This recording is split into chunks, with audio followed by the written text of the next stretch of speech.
In this video, we will discuss about the Section 24 of Code of Civil Procedure. Section 24, General Power of Transfer and Withdrawal. So first of all, you should know about the meaning of transfer and withdrawal. General meaning जब हम देखते हैं, what is transfer? What does transfer mean? Move from one place to another or change to another place. Common जो word यहाँ पे सामने आ रहा है वो है place. And what does it mean in CPC? Means territorial jurisdiction. लेकिन territorial jurisdiction change होगी या नहीं होगी वो भी हम डीप में पढ़ेंगे सेक्शन 24 में. And withdrawal, act of taking back, वापस ले लेना. ट्रांसफर मीनिंग मीन एक प्लेस से दूसरे प्लेस पर, यानी कि एक कोर्ट से दूसरे कोर्ट में ट्रांसफ़र कर देना. And withdraw means to take back, उस कोर्ट से वापस ले लेना. So let's interpret section 24. What does it say? On the application of any of the parties, obviously civil suit में दो पार्टीज होती हैं, प्लेंटिफ एंड डिफेंडेंट. अभी यहाँ पे कंडीशन रखी है इन्होंने, एनी ऑफ द पार्टीज, कौन सी भी पार्टी ट्रांसफ़र की एप्लीकेशन लगा सकती है. लेट अस कंसिडर प्लेंटिफ ने ट्रांसफ़र की एप्लीकेशन लगाई. एप्लीकेशन प्लेंटिफ ने बोला कि मेरा ये सूट इस कोर्ट से दूसरे कोर्ट में ट्रांसफ़र किया जाए. लगा कोई भी सकता है, प्लेंटिफ है डिपेंडेंट. हम ये मान के चलते हैं कि प्लेंटिफ ने एप्लीकेशन लगाई ट्रांसफ़र की. And after notice to parties, एक तो कंडीशन थी कि एप्लीकेशन लगानी है, दूसरी बात है कि नोटिस टू पार्टीज. यहाँ पे वर्ड है पार्टीज, मतलब दोनों पार्टीज को नोटिस देना. उसके बावजूद भी फर्स्ट एप्लीकेशन, सेकंड है नोटिस. इसने एप्लीकेशन लगाई प्लेंटिफ ने कि सूट को ट्रांसफ़र किया जाए, इस केस को इस कोर्ट से दूसरे कोर्ट में ले जाया जाए. तो फिर भी वर्ड यूज है पार्टीज. इसको तो नोटिस चलो देना चाहिए हमें, इसको क्यों देंगे? क्योंकि जो हियरिंग की डेट है, ऑब्जेक्शन वगैरह है, इसको भी तो पता होना चाहिए कब इस ऑब्जेक्शन की हियरिंग हो गया. जैसे इसने कोई ऑब्जेक्शन कर दिया कि नहीं ये सूट ट्रांसफ़र नहीं होना चाहिए, तो उस दिन की हियरिंग के लिए तो दोनों को प्रॉपर नोटिस दिया जाना चाहिए. On the application of any of the parties and after notice to parties and after hearing such of them as desire to be heard. Third condition और है hearing. जो भी कुछ ऑब्जेक्शन है या जो भी कुछ और पॉइंट रेज किया डिफेंडेंट ने या फिर प्लेंटिफ ने, अगर डिफेंडेंट ने एप्लीकेशन लगाई है तो दूसरी अपोजिट पार्टी ने जो ऑब्जेक्शन रेज किया है उसकी हियरिंग के बाद, और of its own motion without such notice, या फिर कोर्ट अपने खुद के कोर्ट से किसी भी पार्टी को नोटिस दिए बिना ही, द हाई कोर्ट और डिस्ट्रिक्ट कोर्ट में एट एनी स्टेज. अब बेसिकली यहाँ पे मेंस में कोई क्वेश्चन नहीं आता है, प्रीलिम्स में जनरली क्वेश्चन आ जाता है. तो ऑब्वियसली हमें याद रखना कि हाई कोर्ट और डिस्ट्रिक्ट कोर्ट को ही पावर है बस सेक्शन 24 में ट्रांसफ़र और विड्रॉ करने की. तो या तो हाई कोर्ट होना चाहिए या डिस्ट्रिक्ट कोर्ट. ये ऊपर वाली कंडीशन सेटिस्फाई होने के बाद हाई कोर्ट या डिस्ट्रिक्ट कोर्ट क्या कर सकते हैं? मे. अब यहाँ पे वर्ड यूज है मे, मीन्स मैंडेटरी नहीं है कि ओब्लिगेशन ही है कि एप्लीकेशन लगा दी, नोटिस दे दिया, हियरिंग होगी तो उस केस को ट्रांसफ़र करना ही है. नहीं, उसके बावजूद भी कोई ओब्लिगेशन नहीं है. एट एनी स्टेज, किसी भी स्टेज पे, जैसे यहाँ पे प्लेंट इशू हुआ, एग्जामिनेशन हुआ, समन हुई थी, बीच में ट्रायल चल रहा है, जजमेंट तक, किसी भी स्टेज पे क्या कर सकते हैं. अब यहाँ पे फर्दर दो क्लोजेज और हैं, एक तो ट्रांसफ़र वाली, एक विड्रॉल वाली. ट्रांसफ़र में देखते हैं हम क्या कर सकते हैं. ट्रांसफ़र एनी सूट, अपील और other proceedings. Other proceedings here means it also includes execution proceedings pending before it. Before it मतलब जो कोर्ट ट्रांसफ़र कर रहा है, यानी कि जैसे हम कंसिडर करते हैं कि ये है district and session court Rohtak और ये है district and session court Sonipat.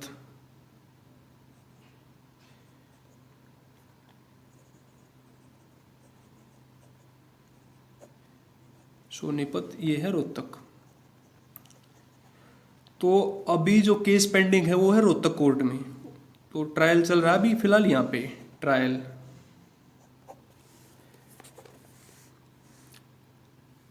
Pending before it word यहाँ पे है कोर्ट के लिए यूज हुआ है, मतलब रोहतक कोर्ट के पास जो केस पेंडिंग है फॉर ट्रायल और डिस्पोजल, जो इसके पास जो ट्रायल और डिस्पोजल के लिए जो केस पेंडिंग है उसको ट्रांसफर कर सकता है कहाँ पे, transfer to any court subordinate to it and competent to try और डिस्पोज ऑफ द सेम। इससे कोई भी सबॉर्डिनेट कोर्ट, मतलब डिस्ट्रिक्ट कोर्ट है जैसे ही, तो ऑब्वियसली सिविल जज सीनियर डिवीजन, सिविल जज junior division, let us consider, ये सारे इसी के सबॉर्डिनेट कोर्ट्स हैं, रोहतक कोर्ट के ही इसी की ब्रांचेज हम कह सकते हैं। तो इस केस को कौन से भी कोर्ट में ट्रांसफर कर सकता, पर कंडीशन क्या होनी चाहिए, कंपिटेंसी, कंपिटेंट टू ट्राई और डिस्पोज ऑफ द सेम। इनके पास कंपिटेंसी होनी चाहिए। जैसे कंपिटेंसी फर्दर 3 टाइप्स की होती है, territorial and subject matter and pecuniary. तो टेरिटोरियल का कोई इश्यू नहीं है यहाँ पे, तो सब्जेक्ट मैटर एक। तो अब मान ले ये जूनियर डिवीजन के पास डाइवोर्स के केस की हियरिंग के कोई अथॉरिटी है ही नहीं, तो डाइवोर्स का केस इसके पास ट्रांसफर नहीं किया जा सकता। इन दोनों के पास जिसके पास भी ट्रांसफर करना है उसके पास कंपिटेंसी होनी चाहिए, सब्जेक्ट मैटर और पेक्यूनरी दोनों।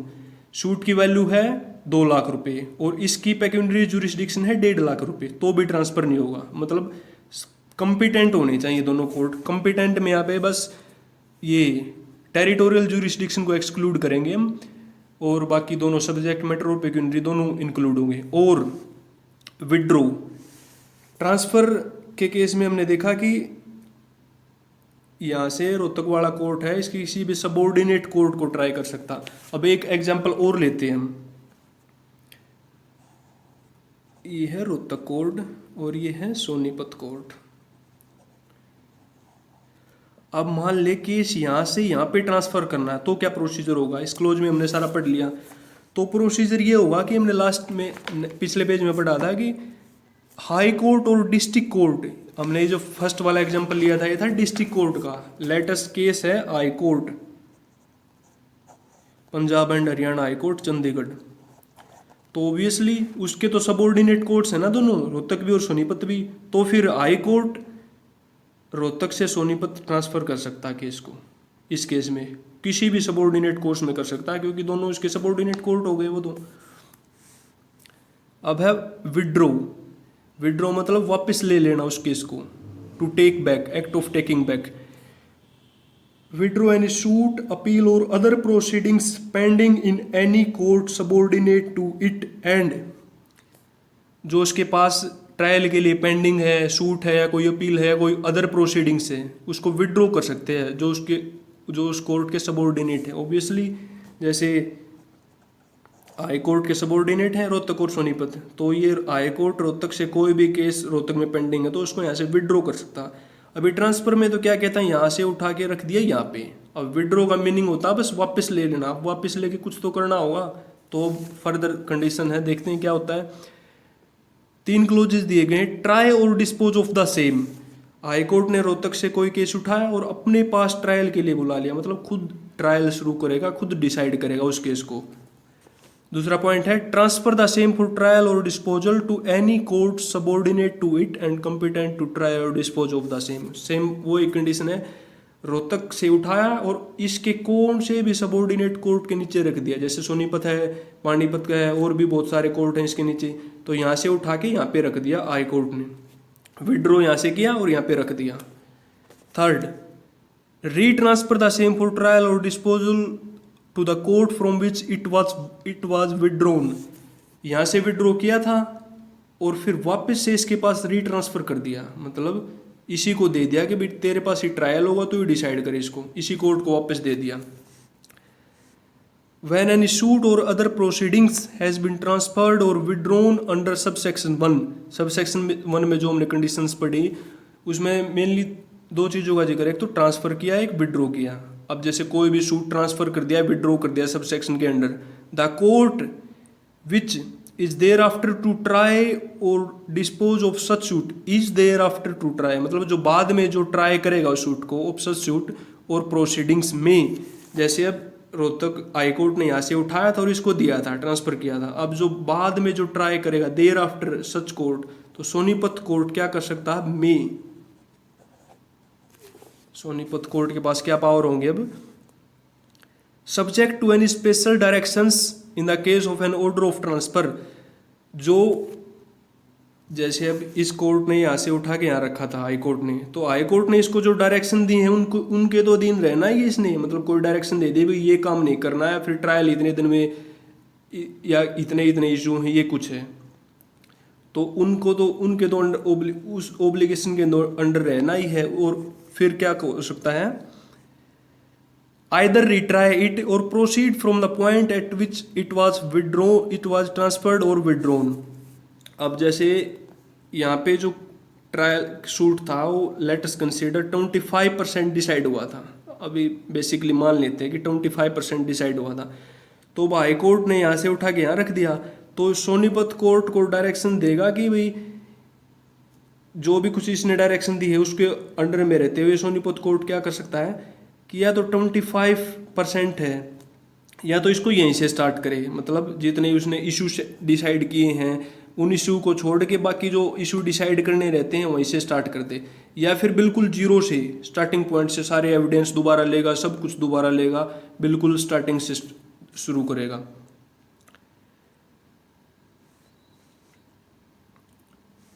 Either retry it or proceed from the point where at which it was withdrawn or at which it was transferred or withdrawn। जिस पॉइंट से वो ट्रांसफर और विड्रॉन हुआ था या तो वहीं से स्टार्ट करेगा या फिर दोबारा से ट्रायल ही बिल्कुल दोबारा से करेगा।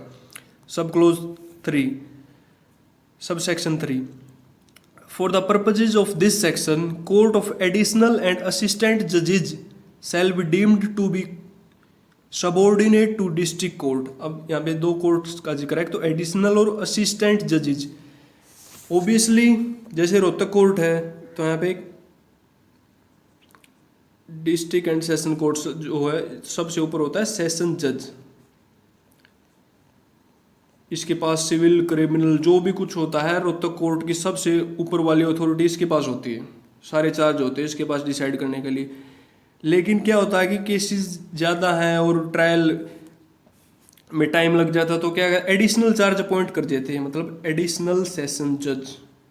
ओबियसली जो चार्ज इसके पास होते हैं ऑलमोस्ट सभी इसके पास होते हैं, कुछ केसेज में मतलब पनिशमेंट थोड़ी कम होती है या फिर 10 की जगह 7 ईयर्स होती है, CRPC में हम पढ़ेंगे, और सिविल केसेज में ऐसा ही होता है। एडिशनल अपॉइंट कर सकते हैं कि सारे सेम अथॉरिटी जिसको हैं कुछ को कम करके।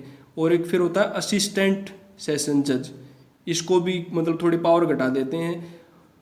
तो फिर इस सेक्शन में मान रहे हैं कि भी एडिशनल सेशन कोर्ट और असिस्टेंट सेशन जज दोनों इसके सबऑर्डिनेट माने जाएंगे, मतलब सेशन जज एडिशनल सेशन जज को केस ट्रांसफर भी कर सकता है और वहाँ से विड्रॉ भी कर सकता है इस सेक्शन के अकॉर्डिंग।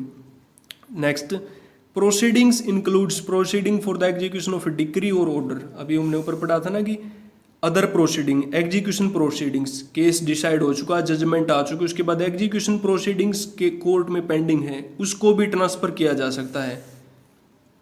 प्रीलिम्स में क्वेश्चन आता है कि execution proceedings can be transferred और not, yes under section 24।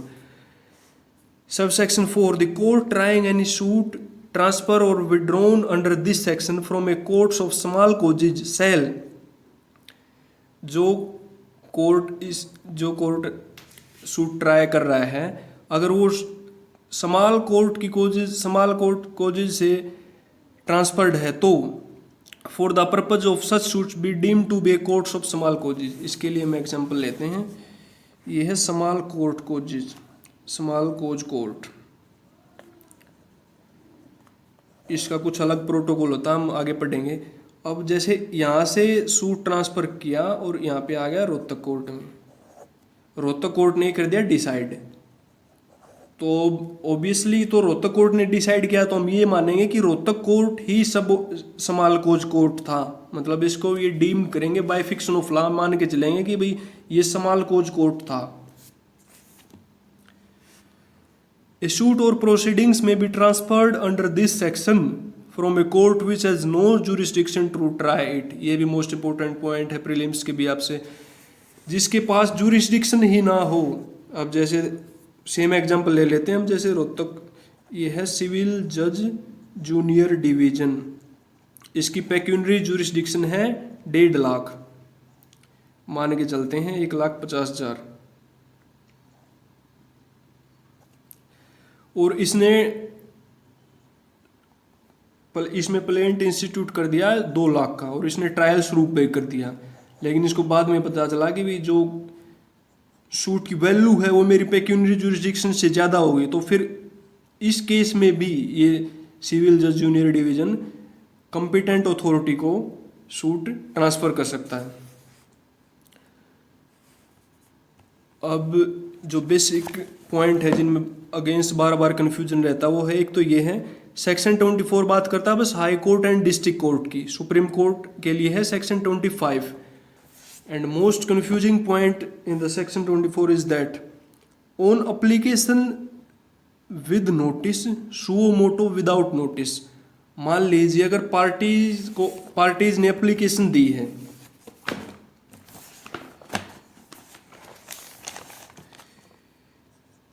Plaintiff ने दी है एप्लीकेशन कि भी सूट को यहाँ से ट्रांसफर किया जाए, कोई भी रीजन हो सकता है वो उसमें लिखेगा उस एप्लीकेशन में। उसके बाद एप्लीकेशन दी है तो नोटिस देगा कोर्ट दोनों पार्टीज को हियरिंग के लिए। अगर कोर्ट ने सुओ मोटो ट्रांसफर किया है तो कोई नोटिस नहीं देगा किसी भी पार्टी को। Obviously suo motu means on its own accord, खुद की मर्जी से, डिस्क्रिशन कोर्ट के पास, तो नोटिस कोई मैंडेटरी नहीं है। यही पॉइंट यहाँ पे रेज होता है बार बार प्रीलिम्स में, ऐसे क्वेश्चन आता है ऑन एप्लीकेशन, अगर एप्लीकेशन दी है तो नोटिस देना है, सो मोटो विदाउट सच नोटिस। यहाँ पे हम इंटरप्रेट करेंगे तो देख सकते और of its own motion without such notice. अगर खुद के अकॉर्ड से ट्रांसफर किया है तो नोटिस की कोई ज़रूरत नहीं है। एप्लीकेशन अगर पार्टीज ने लगाई है ऑब्वियसली फिर नोटिस देना पड़ेगा दोनों पार्टीज को, प्लेंटिफ को भी और डिफेंडेंट को, जिसने एप्लीकेशन लगाई है और जिसके ओपोज में लगाई है उसको भी। So this is all about section 24 of Code of Civil Procedure. And if you are preparing for judicial service examination, you can also join my WhatsApp group, link of which is given in the description. Thanks and have a nice day.